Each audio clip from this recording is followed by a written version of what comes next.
Hey everybody. As promised, today's the day that we talk about Polynesian languages.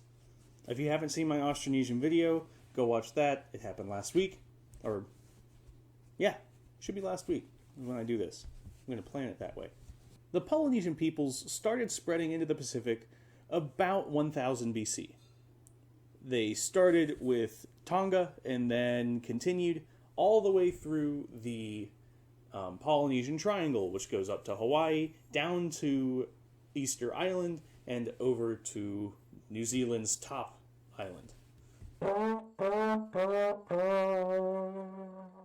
Everybody knows the Polynesian languages are really interesting because they don't have very many sounds.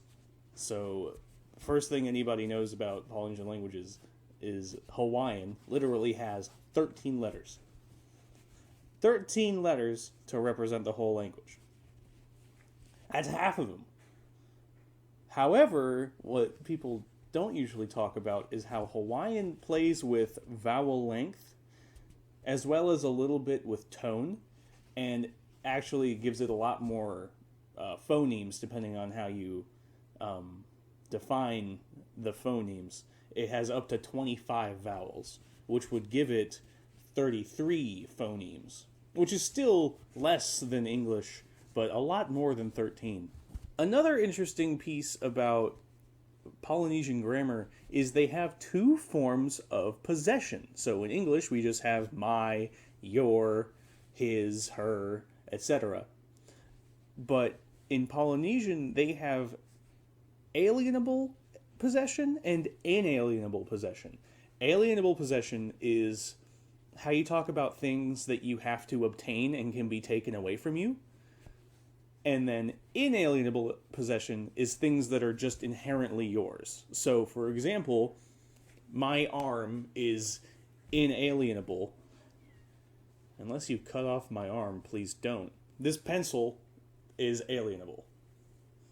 So there'd be a different way to express my arm versus, me pencil, if that makes sense. So last time, if you saw my Austronesian video, I told you that there is almost no written records of any Austronesian language, let alone Polynesian language. However, Easter Island is one of the most interesting places in the world because it had a culture and people on it, and then they all died due to loss of resources and cannibalism, but they also had those cool heads. And where'd those come from? That's a lot of effort to put into just making a giant statue. But there's also written something, language, proto-language, that is still undeciphered on Rapa Nui, which is the Polynesian name for Easter Island. This writing is called Rongo Rongo, and it's completely unclear whether or not it's a full language or some kind of proto-writing. Looking at it, it looks like it's a flat-out script. And I believe at some point it was determined that each symbol wasn't an individual sound, but it was more likely to be a syllable. I'm going to make sure that I look it up and correct myself. And of course, can't talk about the Polynesian people without talking about the possibility that they got to the Americas. So, as far as I know linguistically, there's no evidence that the Polynesians made it to the Americas. The biggest evidence that I found and heard from other people in my life is that there's some disputed genetic connection between people who live in places such as like Chile and Peru and people who live in the Pacific. That could be evidence that they made it there. And also the sweet potato is all over the Pacific and also in the Americas.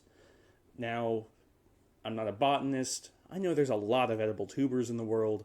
I question whether or not that means that people made it there from there, but let me know what you think in the comments below if you've heard about it. Thank you very much for watching Ling King. Be sure to like, comment, subscribe, and have a great day. Bye-bye.